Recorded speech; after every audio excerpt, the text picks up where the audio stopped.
Okay, here we go. We did 1 to 4, and it's posted on Blackboard. Now we're going to look at 5, 6, and 7. These are all from Breakout Room on Wednesday. So I'd like to post the answer. I'd like you to read that and take a look at it. And also useful for if you go into assignment number 8, C8. So here we have a name. So it's an English name. We obviously need to convert that to a chemical structure. And that chemical structure, once we have it, we're looking at it, obviously is an alkene. And we're going to look at the alkene reaction with HCl. We have done that many times. So we're going to generate a carbocation. That carbocation is an electrophile. And we're going to react the electrophile in a nucleophile. So the first thing is obviously is an acid-base reaction. And that acid-base reaction generates a carbocation. So we need to look at the carbocation and see if it rearranges or not. Rearrangement of carbocation. Remember, we always have to look at that. Now we know the carbocation is an electrophile. So carbocation is an electrophile. Typically, in this scenario, when we're using acid, the Cl minus or Br minus is the nucleophile. And then we're going to have a basically nucleophile, electrophile. In this case, this would be SN1 reaction to make a new bond. So let's take a look. First of all, we have to look at this 1-butene, 4 carbon units. So again, as I said before, I draw the structure 1, 2, 3, 4, and I have a tendency to number it from the left to right. It doesn't have to be that way. Again, so I said 1, 1, well, doesn't rhyme. 1, 2, 3, 4. 1 is the double bond. Doesn't have an E or Z because there are 2 H's here. Then position 3, we have a methyl group. So now this is our starting material, right? So we're going to react that with HCl. So if I put the H here, again, partially negative, partially positive. We do a P transfer. So the P transfer, we're drawing it like this. H transfer as a H plus. And we learn just to show the carbocation. We're not going to show the H's at this point. So make this a little bit faster. So if I draw the arrow, so we are now losing that double bond. So we are losing the double bond. And we learned that we're going to put the carbocation here. So this would be a secondary carbocation. Now, we can show the H here now because we want to show that this carbocation is going to rearrange. So if I put the H here, so this H is 1,2 hydrate shift, everything, electrons included, goes here. And then we're going to have a new carbocation, which is a tertiary carbocation. So now we're going to have a tertiary carbocation because we lost that H. So the positive charge would be here. Now we're going to react this. So this is our new electrophile. The nucleophile is Cl minus coming from here. So Cl minus attack. And we're going to have a new product, basically, as alkyl halides. Again, we realize that carbon number 1 and carbon number 2 that had carbon number 1, carbon number 2 that had the double bond, the substitution didn't happen in those positions. The substitution happened carbon number 3 because of the carbocation rearrangement. So that was number 5. So let's look at number 6. Number 6 is similar to what we have done, except we make the carbocation. I'll put this down a little bit. So we do form a carbocation. Then we add a nucleophile to it. So this combination of HBr, as we learn, makes an alkyl halide. So now alkyl halides, we learn, can go to SN1, SN2 reaction with a nucleophile. So obviously Cn minus, not NaCN, Cn minus is the nucleophile. I'm going to kick the leaving group out and make a new compound. So let's take a look. So we start with the, again, we are starting with the alkene. We have a HBr. So we have a HBr here. So we're generating a carbocation. So we generate a carbocation. And I encourage you to do this for a while because we learn to look at the carbocation and rearrangement of carbocation. So this generates a carbocation, which is a secondary. Again, we're not showing the H's, we're saving time, but we realize that the carbocation that we're going to make is this carbocation. And there is no 1,2 hydride shift because they're all secondary carbocation. Even if you move the H from here to here, it's still a secondary. And we cannot do 3 of them. We only can do 1. So you cannot generate a tertiary carbocation from this by moving the carbocation over here. We're only doing 1,2 shift. 1,2 shift. Okay. Now, the nucleophile in this case is this Br minus. So the Br minus comes back. So the Br minus comes back as a nucleophile and is going to make a new bond. Is going to make a new bond to the carbon. So I'll draw my little arrow here. So this makes a new alkyl halide. So the alkyl halides that we made is this one. Now here's the second part of the reaction that we're adding Cn minus. So the Cn minus, I'll draw it over here, is the nucleophile, not sodium cyanide, Cn minus. So that, here's the electrophile actually, and this is the nucleophile. So we have a leaving group. That's a good leaving group. Br minus is a good leaving group. So this makes a nitrile group. So it makes a nitrile group, and then we have a new compound. So overall, again, this is a very simple one, but overall, what we did, if I draw without the carbocation formation, so we start with a alkene. We start with the alkene. 1, 2, 3, 4, 5, 6. 1, 2, 3, 4, 5, 6. First, we add HBr. Then we add sodium cyanide. We learned that there is no carbocation rearrangement.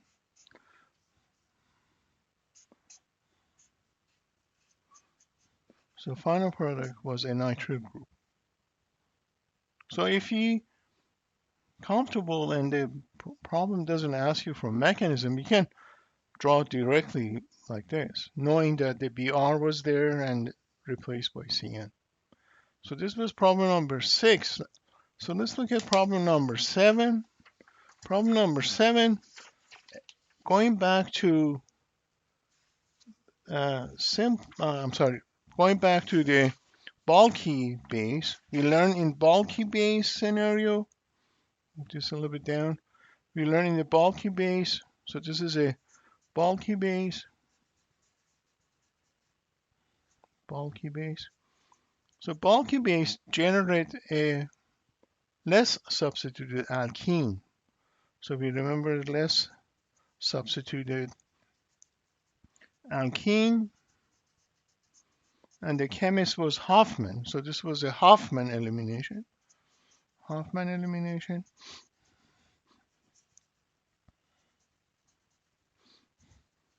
And it came from the alkyl halide. So where is the alkyl halide?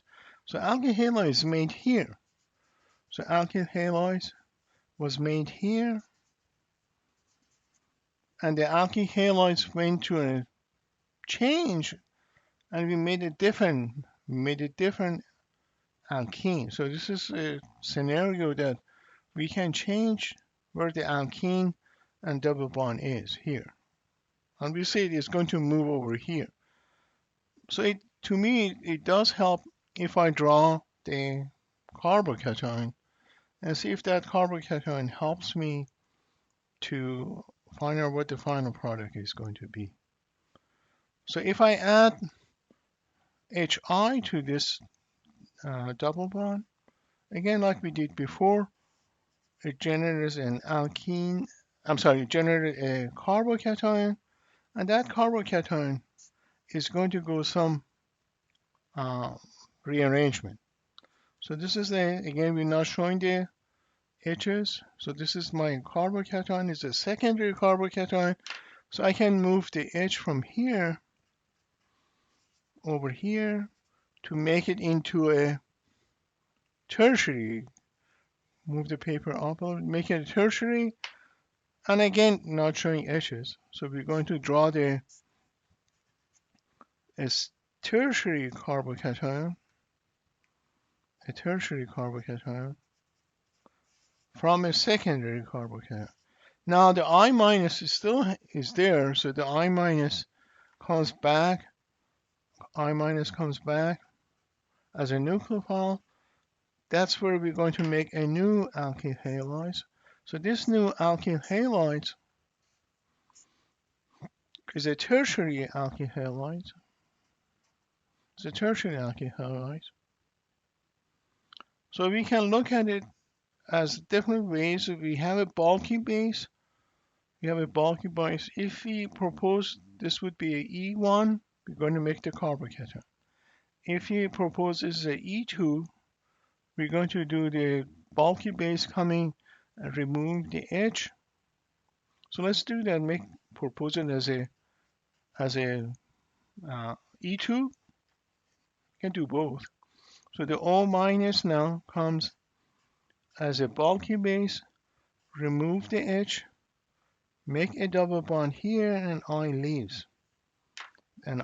So it makes a very different alkene from the starting material. So if I look at that,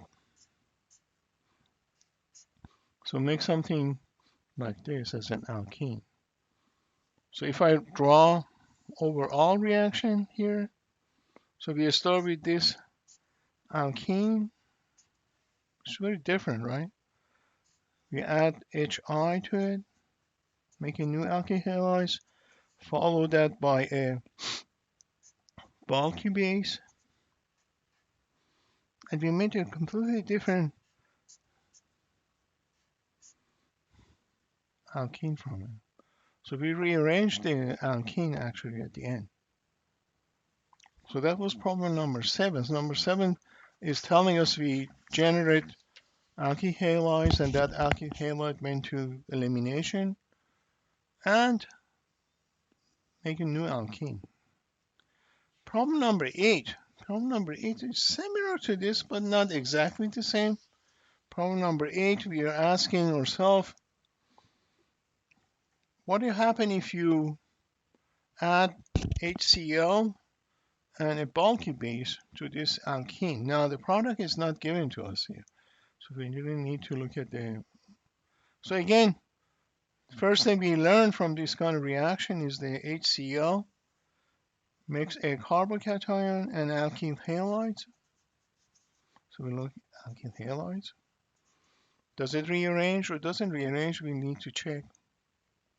And that alkyl halide going to the bulky base, this is potassium, so makes an alkene, right?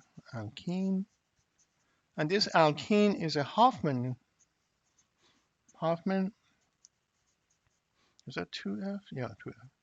So it's a less substituted one. Less substituted one. So let's take a look. So we adding, so we take the cyclohexene, methyl cyclohexene.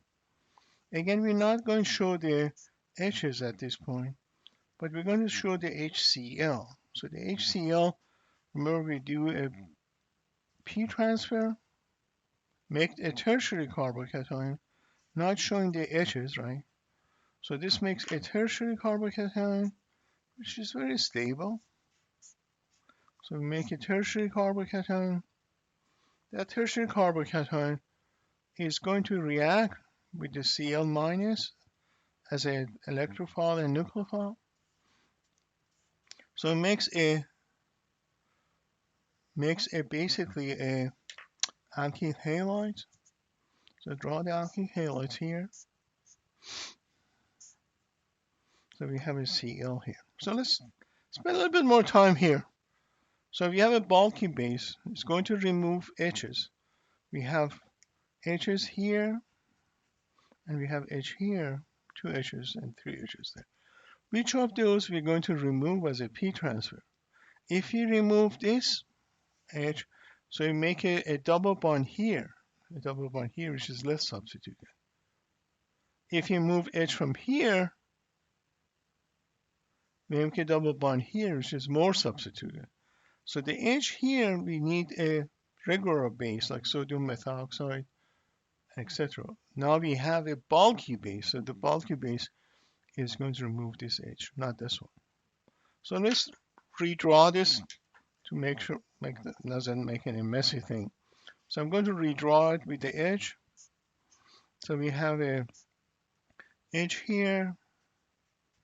Again, we're going to make it less substituted alkene. We have the Cl here. And this H is probably, as you can tell, is from that methyl group, right? So the bulky base comes as an O minus. Remove this P transfer. Electron goes here. I'm sorry, Cl leaves. So it makes an alkene, very different alkene that we started with. So we make this alkene. So if you look at overall reaction, we start with methyl cyclohexene, reagent HCl, bulky base.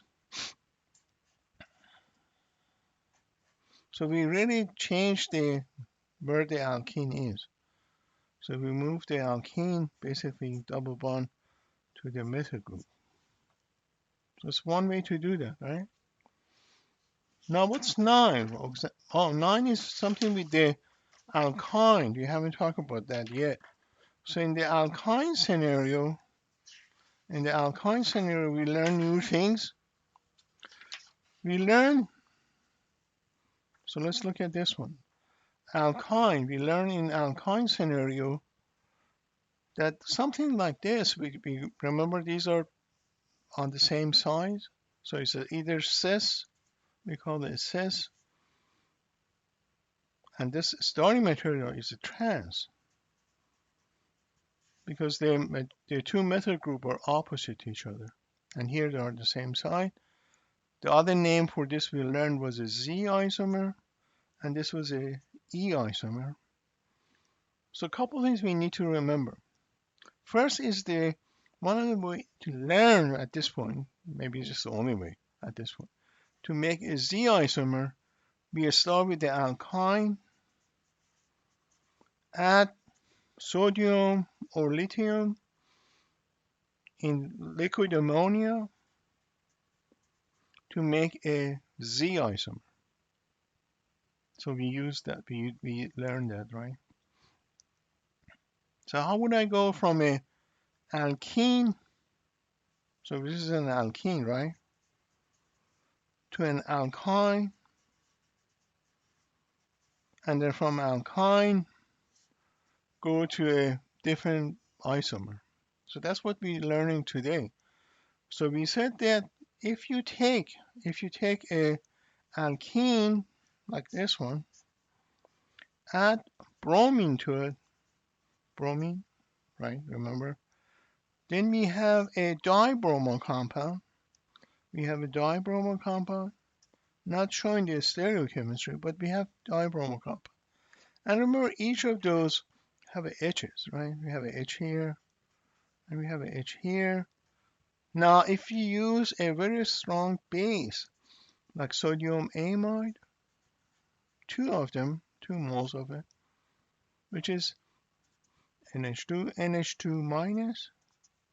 Not going through the mechanism, we lose 2 HBr. You lose 2 HBr, and we make an alkyne. Remember the number of carbons. So number of carbons is 1, 2, 3, 4. So we make alkyne with the 4 carbon. So these are 2 of the carbons, 3 and 4. You need to pay attention to the number of carbon. 1, 2, 3, 4. Now we have the alkyne. So all we have to do is now add lithium or sodium in liquid ammonia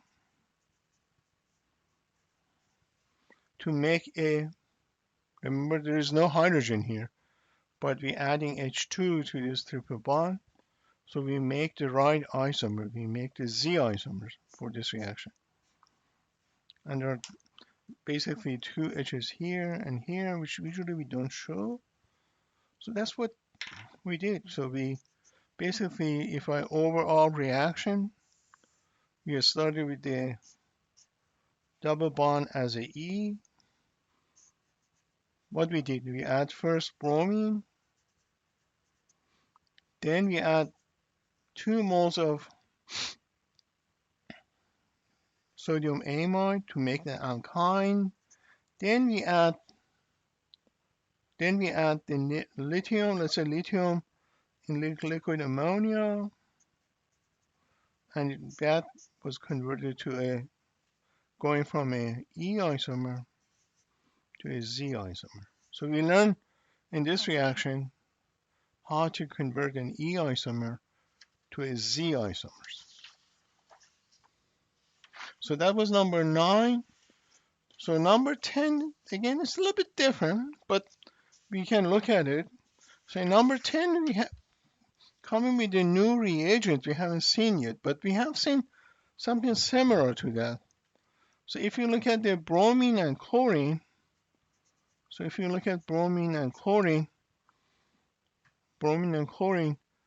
which one is more electronegative?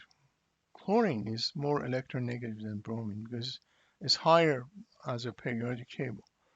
So this is partially negative and this is partially positive. Comparing these two only, it's very similar. Like if you look at it as a HCl, for example. So HCl, we have a H and a Cl, partially negative, partially positive. So it's very similar.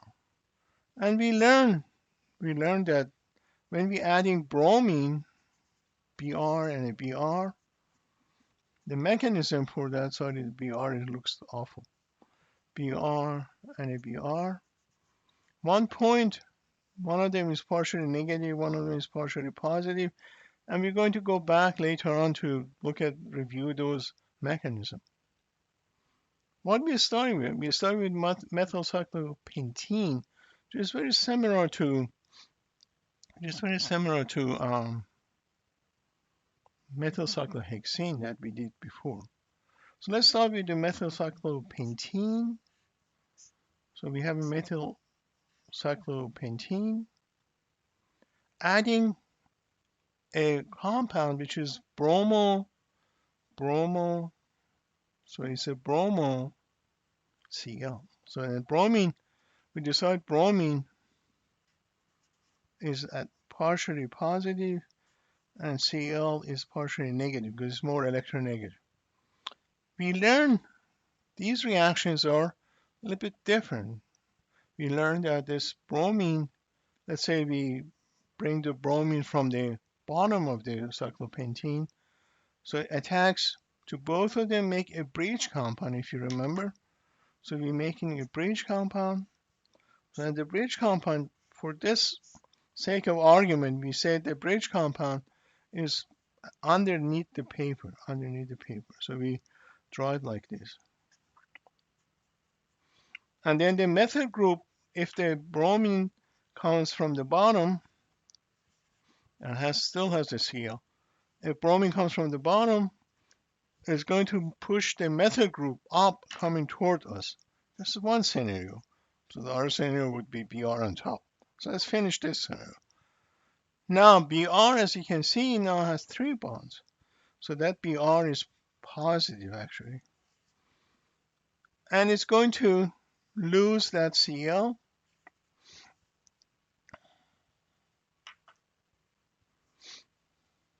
So we're going to get something new that we have seen it maybe once. So we have C methyl coming toward us. Br here as a Br positive. So now, sorry, it's my Br. Now Cl minus, we still have a Cl minus. So Cl minus comes back. Cl minus comes back and attack here. More substitute 1, we remember that? More substitute 1. And this bond breaks down. Let me draw it again. It was not clear. Let me draw it a little bit bigger. So we have a methyl group here. So the methyl group didn't change. Then we have a Br under the paper, positive. Then we have Cl minus. So I'll write it up here. So this Cl minus is going to attack the more substituted carbon, which is here. So if it attacks here, it has to come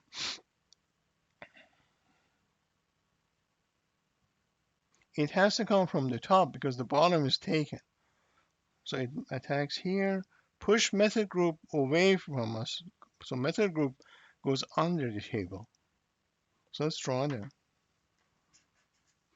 So we have a 5-member ring. Methyl group now is away from us. Cl is coming toward us.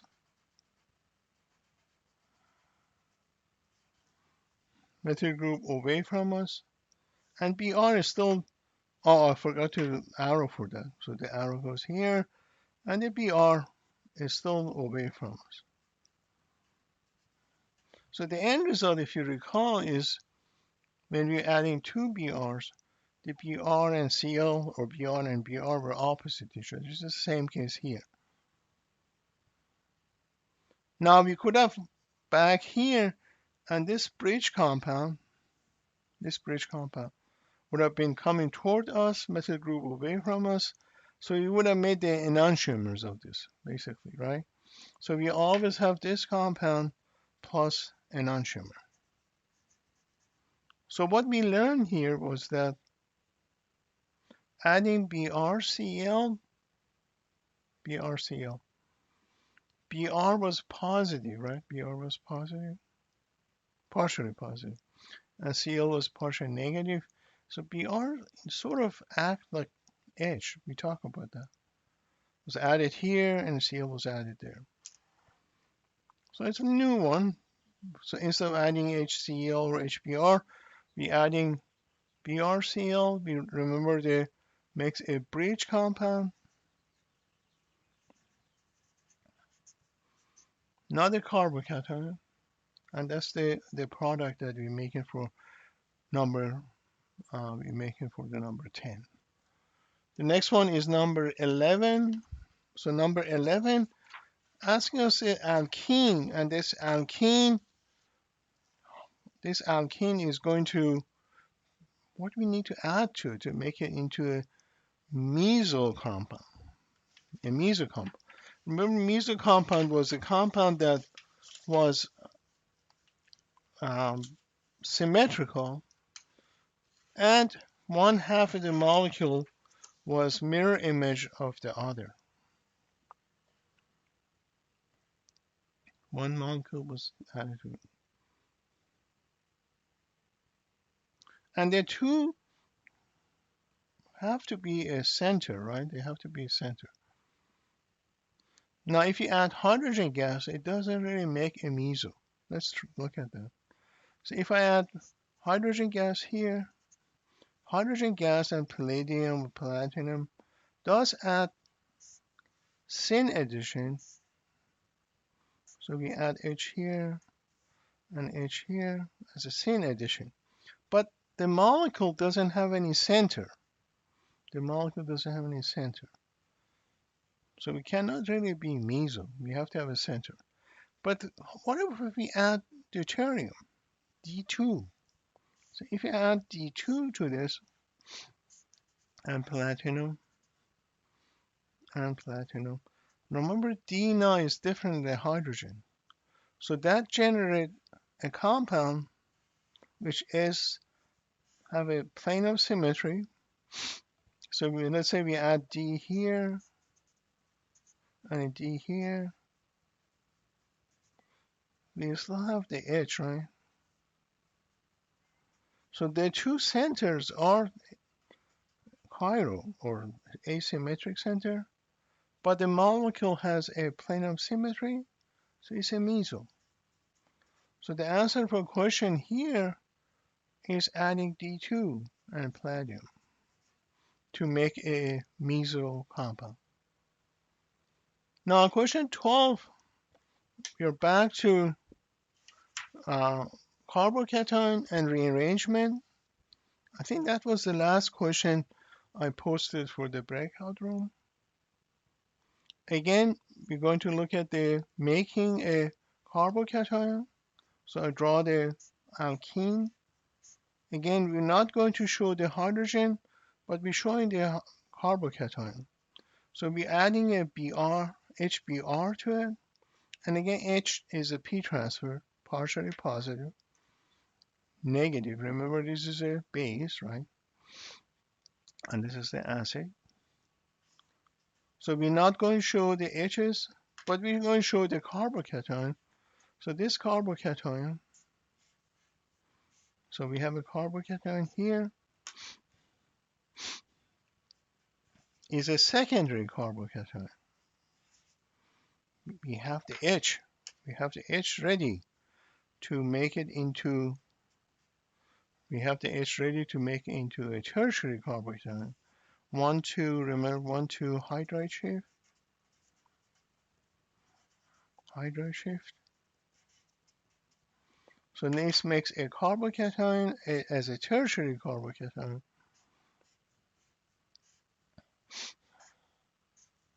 Now that we have the Br minus from here, Br minus comes back to make a nucleophilic attack and make the product that we're looking for here.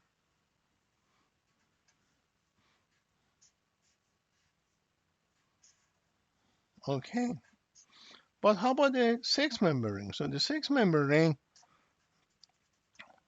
what about the six-member ring? So the six-member ring is coming from a carbocation, but this is a rearranged carbocation. Using the bond.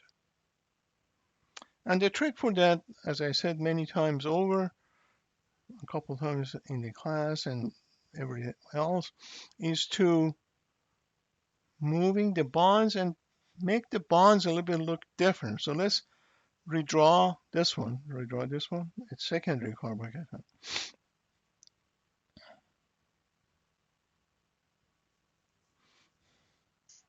So we want to move and change the secondary carbocation.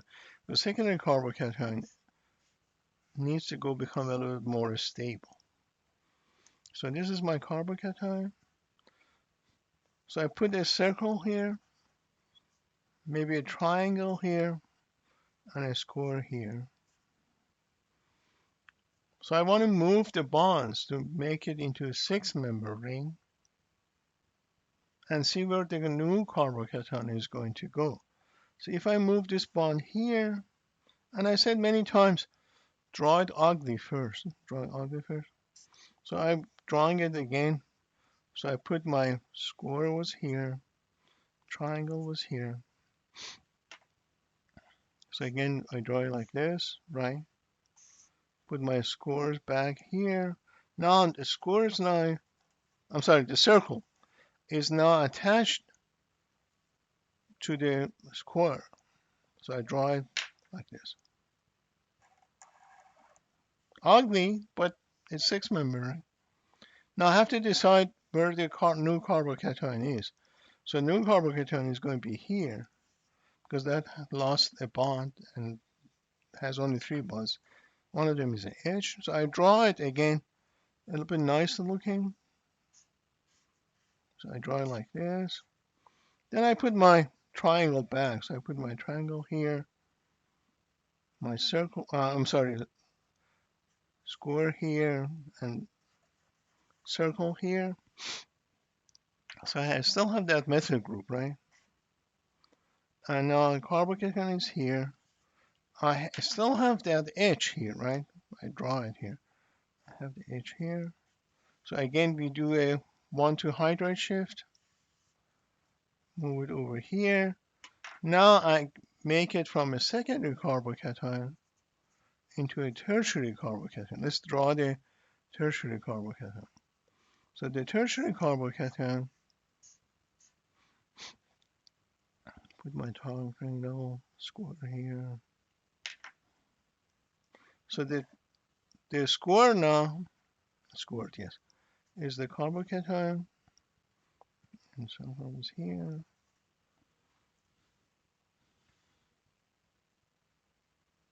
So we have a tertiary. So that tertiary, I'll move my paper up a little bit.